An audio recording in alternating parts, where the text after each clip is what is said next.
and welcome back to Managing My Money with Rosa. Today we are going to stuff my first paycheck of the month of October.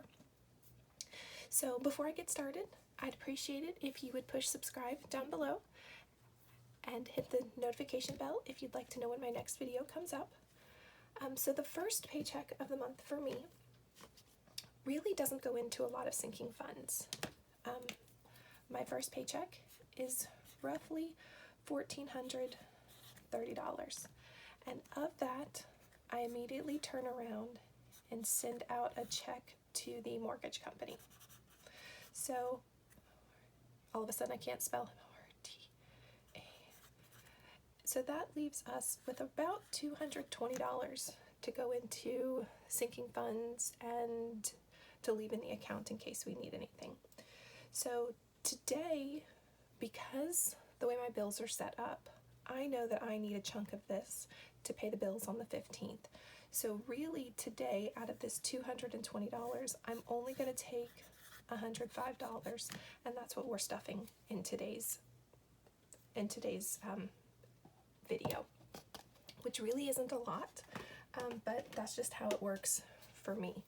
I'd like to know for you, because I am really curious about all of those videos where they just, every paycheck, they stuff $1,000 here, $1,000 there. I don't know how, because that has to go out to my bills. So the first thing we're going to stuff is my 105. I'm going to take 20 of it, and I'm going to put it into, I have a wedding fund set up for my daughter. No, she's not engaged yet, but we are hopeful. So when I put $20 in there, that should give me $210. So there's 100, 50, 70, 90, 210. So that works there. We'll move this to the side next. Next, my emergency fund is going to get another $20. I have a feeling we're going to have to get ready to break into this.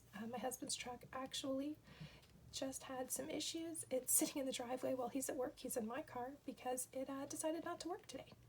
So let's add $20 here, which will give me $459. There's not a lot in auto repair right now, so I have a feeling we're going to have to break into the emergency fund. All right, so that's 100, 200, 300. For those of you that haven't seen, I put fake $100 bills in when I trade money out. So there's 300, 350, 400. 420, 440, 450, 455, 456, 457, 458, 459. That matches up. So there's my emergency fund. And then something that I'm not actually going to stuff, but I'm going to take this 20, put it back into the bank. I hold on to bank envelopes so that when I need to put money into the bank, I have them. So I'm going to put $20 for investing. This needs to go back into the bank so I can transfer it from the bank account into our investment service. And there's nothing in here, so I'm going to put 20 in and set this to the side. And then next on my list is retirement, and that's going to get 20. Now, I do actually track that here. Unlike investing, I don't track that anywhere, but today is the 1st. We're going to add another 20, which will give me $625. And this 20, if you know, I don't put my retirement in here. I'm actually taking everything out. I just write it on my card to track it. This 20 actually is also going to go into the bank so that I can move it into a high yield interest, high savings. All of a sudden I can't talk. A high interest savings account. So $20, and we are going to put that into high savings. All right, so let's add another $20 to let's go back to the bank envelope.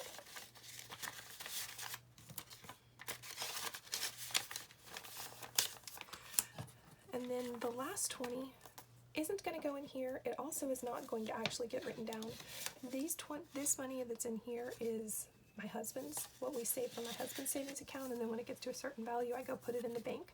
But this 20, I actually am going to put it back in the bank as well, and it's just going to go into the savings account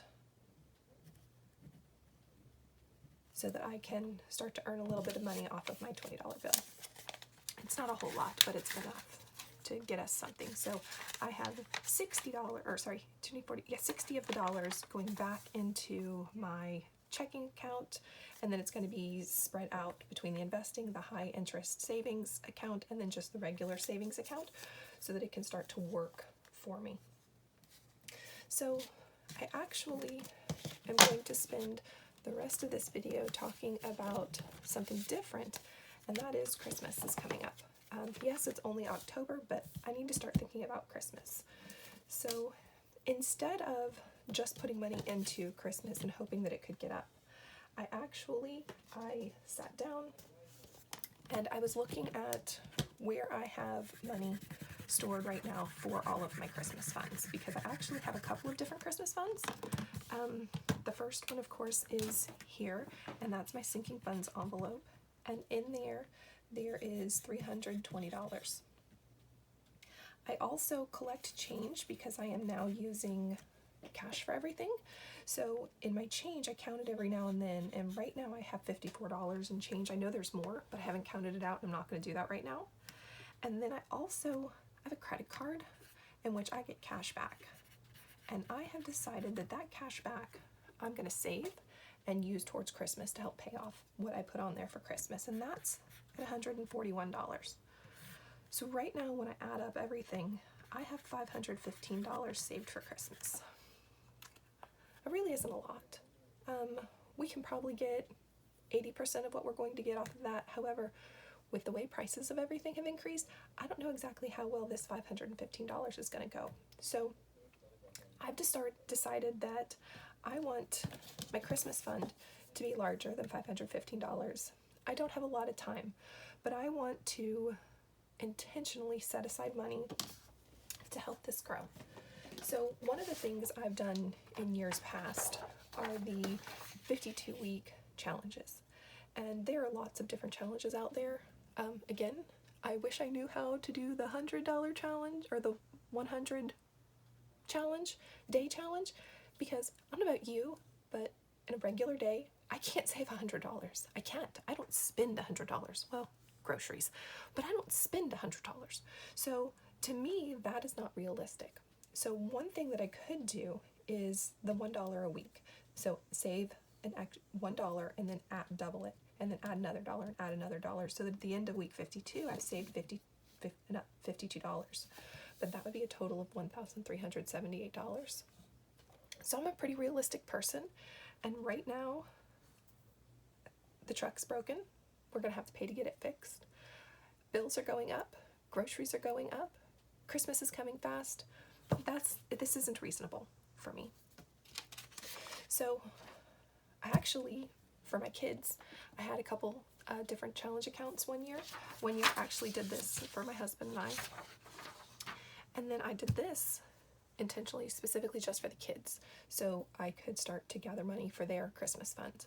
And I did 50 cents a week, and I saved $689. So it started with 50 cents, then $1, then $1.50, $2.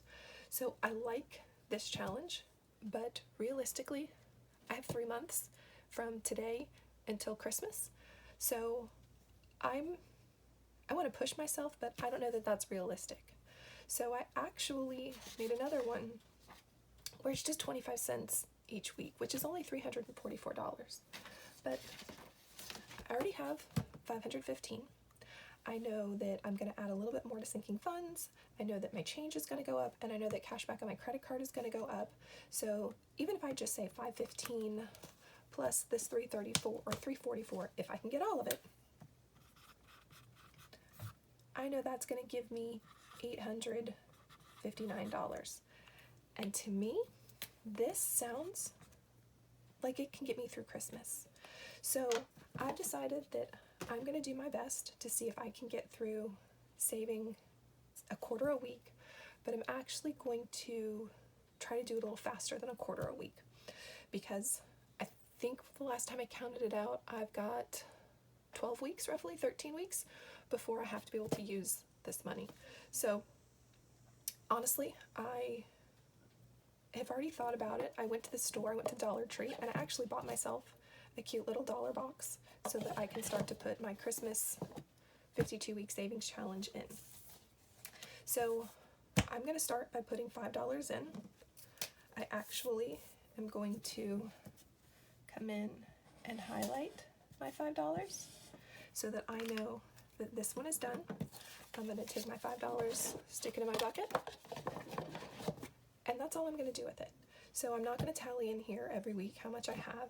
I'm just going to take money, and whether it's $5, $10, maybe I've got a little bit of grocery money left, maybe I've got a little fast food money left, maybe I don't spend something somewhere, I'm going to start to throw that in my Christmas challenge. Although it says 52-week savings challenge, it's actually Christmas, and it's the intent of saving a quarter the first week, saving 50 cents the next week, 75 cents the next week, $1, and that increases every week by a quarter. Well, I don't have a year to get this done. I have roughly 12 weeks to get this done. So this really isn't a 52-week savings challenge. This is my Christmas challenge to help me get an extra $344 for Christmas. Crossing my fingers that I can get there, but don't know it. But I'm really going to give it every effort, and I really love my cute little box that I'm just going to toss my money in and count it all when it gets there. So if you've enjoyed, or if you have any ideas on other ways in which I can save money, because I can tell you right now, I can't do the 100 envelope challenge because I don't know when I'm actually going to have $100 to stuff in it ever. I don't know when I'm going to have $99 to stuff in it. I don't know when I'm going to have $50 to stuff in it. So realistically, that's not going to work for me. So if you have another challenge, maybe put it in the box. I'd love to hear it, so that next year maybe I can start a little earlier and I can maybe do 50 cents each week and save $689 specifically for Christmas next year on top of what I put inside of my sinking fund envelope.